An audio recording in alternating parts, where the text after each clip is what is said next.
सो है गाइस, आज की इस वीडियो में हम इंटरनेशनल रिलेशंस को पढ़ेंगे। नो, आगे बढ़ने से पहले आपसे रिक्वेस्ट है, प्लीज़ वीडियो को लाइक करना और चैनल को सब्सक्राइब करना।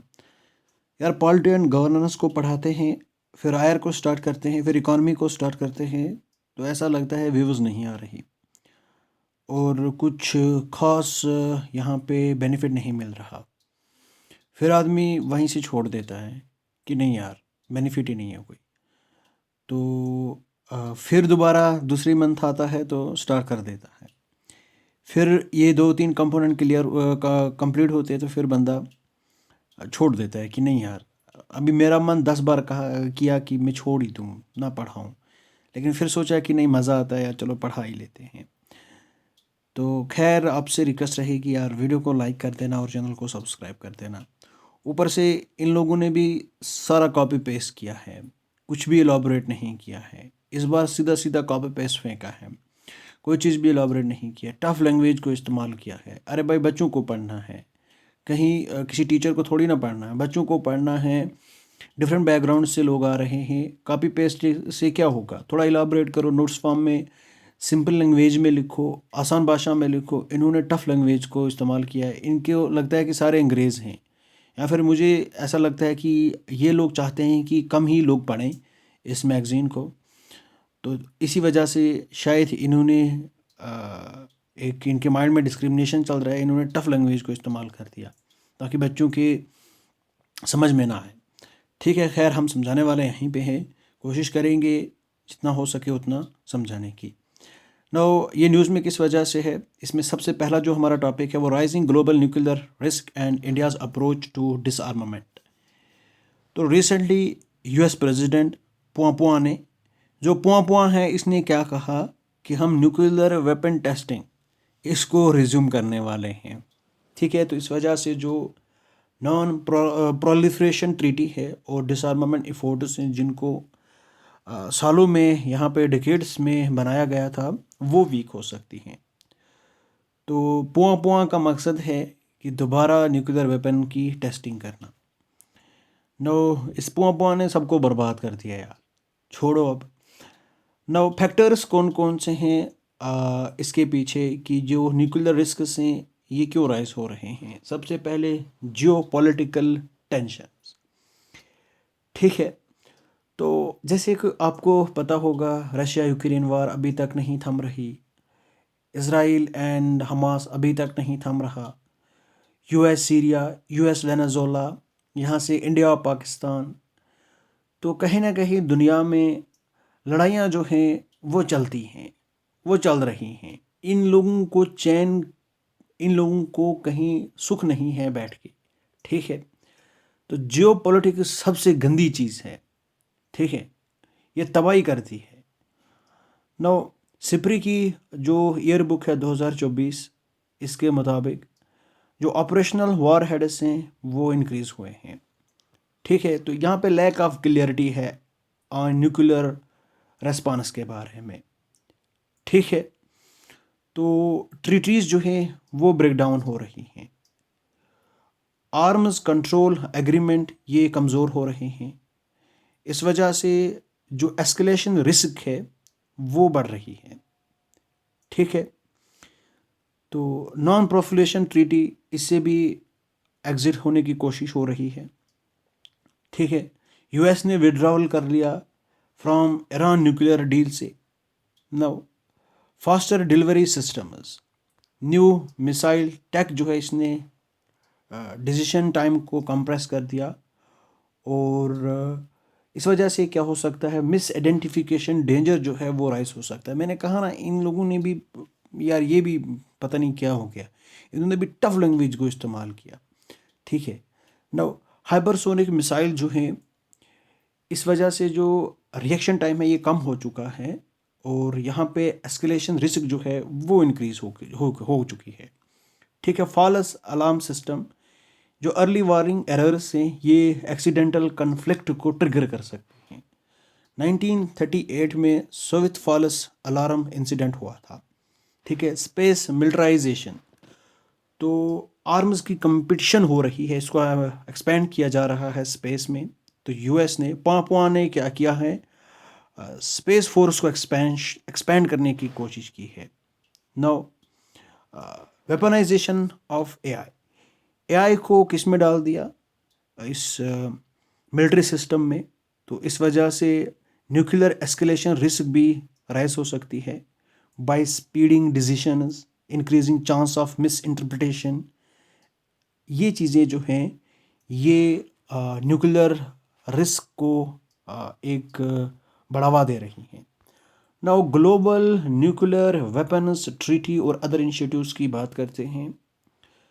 तो treaty on the non proliferation of nuclear weapons, ठीक है, ये प्रिवेंट करता है, न्यूक्लियर वेपन को रोकता है, इसके फैलाव को रोकना और डिसआर्मामेंट को प्रमोट करना।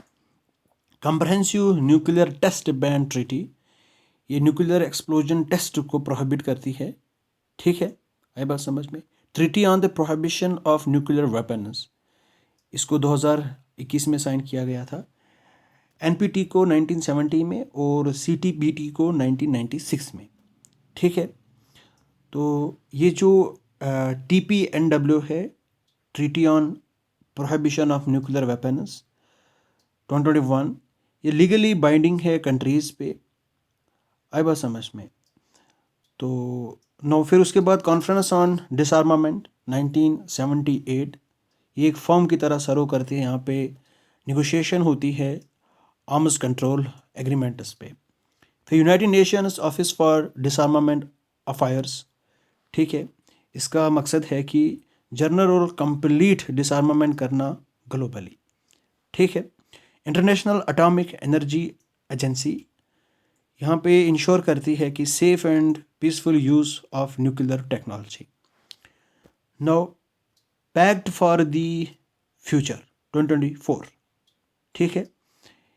तो ये क्या थे, ये हमारे इंटरनेशनल या फिर ग्लोबली ट्रीटीज़ थी, ग्लोबली ये हमारी एग्रीमेंट्स थे। नाउ न्यूक्लियर डिसआर्मामेंट की बात करते हैं तो यार हमेशा waste waste waste waste waste waste हो रहा होता है। जब से जन्म लिया तब से हम सोच रहे हैं ये डेवलप्ड कंट्रीज से, हम अभी डेवलपिंग कंट्रीज हैं, हम अभी डेवलपमेंट कर रहे हैं। फिर हम कब डेवलपमेंट करेंगे? कौन सा दिन होगा जब हम डेवलप करके बैठेंगे? मुझे नहीं लगता, क्योंकि हमारी लीडरशिप अच्छी नहीं है, हमारे इश्यूज़ ही इश्यूज़ हैं। कहोगे पॉपुलेशन ज़्यादा है, यार ये पॉपुलेशन को हम न जाने कहाँ कहाँ इस्तेमाल कर सकते हैं, पर हमारे अपने आप में दिक्कत है, ठीक है, हमारे सिस्टम में दिक्कत है। हमारा मतलब कुछ नहीं हो सकता जब तक हम खुद ना बदलें, ठीक है। नो, न्यूक्लियर डिसआर्मामेंट, इसका क्या एम है? रिड्यूस करना, एलिमिनेट करना न्यूक्लियर वेपन्स को ग्लोबली थ्रू यूनिलेटरल डिसीजंस और international agreements with the goal of nuclear free world, ठीक है। कि जो गोल है इसका वो क्या है? दुनिया जो है वो न्यूक्लियर फ्री वर्ल्ड होनी चाहिए। आप इमेजिन करो, यूएस ने कब हिरोशिमा और नागासाकी पे अटैक किया था, ठीक है, उस ज़माने में, आज से पहले कोई 70-80 साल, ठीक है। नाउ की इश्यूज़ क्या है? की इश्यूज़ की बात करते हैं। इन इफ़ेक्टिव ग्लोबल प्लेटफॉर्म्स, जो मल्टीलेटरल बॉडीज़ हैं ये मिनिमम प्रोग्रेस को शो करती हैं, इनका कॉन्फिडेंस भी वीक हो चुका है, ठीक है, आई बात समझ में। नाउ ट्रीटी लूप्स, यहाँ पे जो ट्रीटी में लूप्स हैं, ठीक है, तो स्ट्रिक्ट टाइमलाइन नहीं है इन आर्म्स को या वेपन्स को या डिसआर्मामेंट के लिए कोई स्ट्रिक्ट टाइमलाइन नहीं है, ठीक है। तो ये लोग एग्रीमेंट से निकल रहे हैं। नॉर्थ कोरिया NTP से निकल चुका है, ठीक है। जो नॉन कंप्लायंस, जो ये मतलब विड्रॉवल है इन कंट्रीज़ का, तो ये भी एक इशू है, ठीक है। States outside the framework, defective nuclear armed countries, जैसे कि अगर हम बात करें इंडिया, इसराइल, पाकिस्तान, ये NPT से बाहर हैं, ठीक है। तो ये भी एक इशू है। नाउ कमिटमेंट इम्प्लीमेंटेशन गैप्स, ठीक है, कमिटमेंट तो कर देते हैं लेकिन इम्प्लीमेंट नहीं हो रहे। Now dependency on nuclear deterrence, तो अगर हम रशिया की बात करें तो रशिया जो है ये सस्टेन करता है न्यूक्लियर डिटरेंस पे अगेंस्ट नेटो, ठीक है, फॉर स्ट्रॉन्ग कन्वेंशनल फोर्स, ठीक है। अरे और कोई चारा भी नहीं है, ठीक है। फॉर इंस्टेंस अब 100 लोग मिलकर एक को मारेंगे, एक क्या करेगा? एक को कुछ ऐसा करना पड़ेगा जिसकी हेल्प से वो 100 के 100 पीछे हट जाएं। तो अब रशिया ने नेटो के अगेंस्ट में बस यही कहा है, मारो सालो, फिर देखना, फिर मैं एक ही मारूंगा, मारो कितने मारना, फिर मैं एक ही मारूंगा।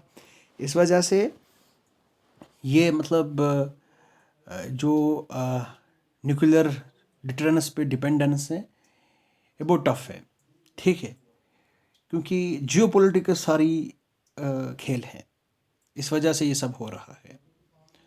No lack of binding rules for delivery system, तो यहाँ पे डेडिकेटेड लीगल कंट्रोल यहाँ पे नहीं है, ठीक है, डेडिकेटेड लीगल कंट्रोल नहीं है जो कि अनरेगुलेटेड मिसाइल कंपटीशन को कंट्रोल करे। अरे भाई यूएन, अरे भाई वो एक बॉडी पता है कैसी है? मेरे हिसाब से वो एक बॉडी वॉशरूम की तरह है। अब देखो कितना जेनोसाइड गाजा में चल रहा है, कुछ नहीं कर रहे, रोक भी नहीं रहे। मैं मानता हूँ कि इस बार हमास की गलती थी, सबसे पहले हमास ने अटैक किया, ये सबसे बड़ी उनकी गलती थी, उन्होंने अटैक किया, मतलब शुरुआत की। उसके बाद चलो फिर 10 दिन 15 दिन वहाँ से 4 अटैक, रोक देना था मामला, नहीं अभी तक नहीं रुक रहा। ये रशिया यूक्रेन को नहीं रोक रहे, मतलब कहीं पे ये अमन चाहते ही नहीं है। ये पॉपेट बॉडी है, जो यूएन है ये पॉपेट है, ये यूएन पॉपेट है, इसको कुछ नहीं, ये कुछ नहीं कर सकती। Now India stand on nuclear डिसआर्मामेंट, तो इंडिया का स्टैंड क्या है न्यूक्लियर डिसआर्मामेंट के related? Core principle, India support करता है global non discriminatory and verifiable nuclear डिसआर्मामेंट पे, ठीक है, तो जो कि हर एक स्टेट पे अप्लाई होना चाहिए। First to call for the test ban, India ने सबसे पहले, इंडिया ऐसी कंट्री थी जिसने 1954 में ये कहा था कि वर्ल्ड वाइड बैन होना चाहिए न्यूक्लियर टेस्टिंग का, ठीक है।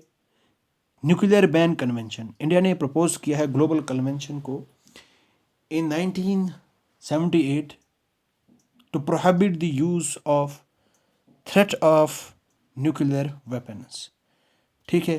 फेसिड डिसआर्मामेंट प्लान इंडिया ने इंट्रोड्यूस किया है, UN general assembly action plan in 1988, किस लिए? न्यूक्लियर वेपन्स को एलिमिनेट करने के लिए इन 3 फेसेस, ठीक है।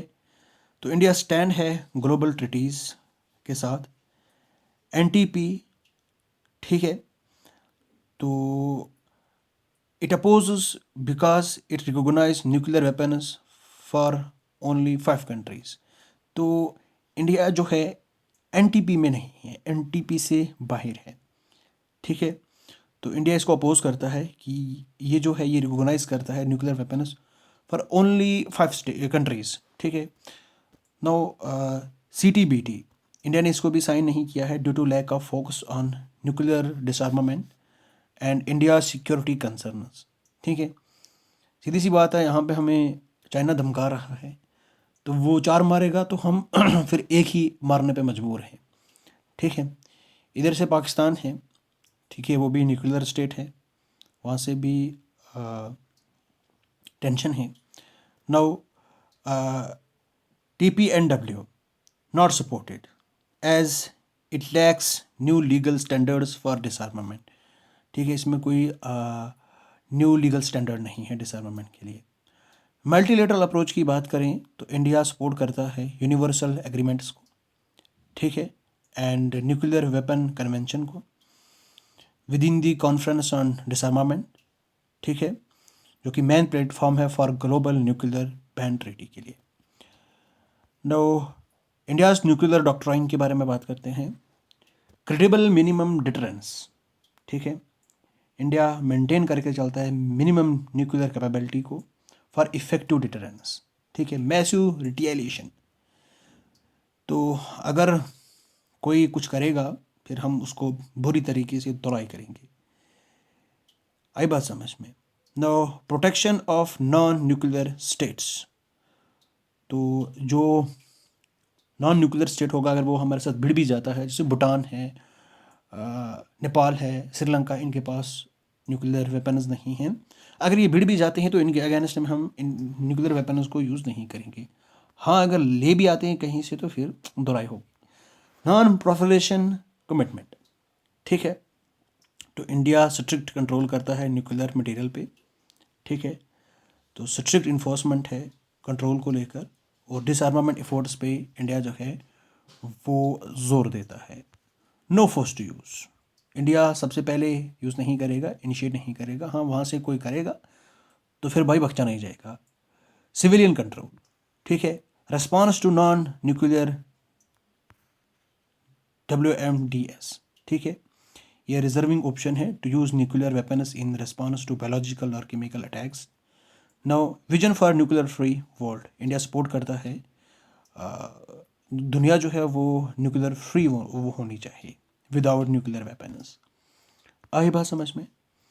नाउ कंक्लूजन में आप अपनी मर्जी से कुछ भी कर सकते हो।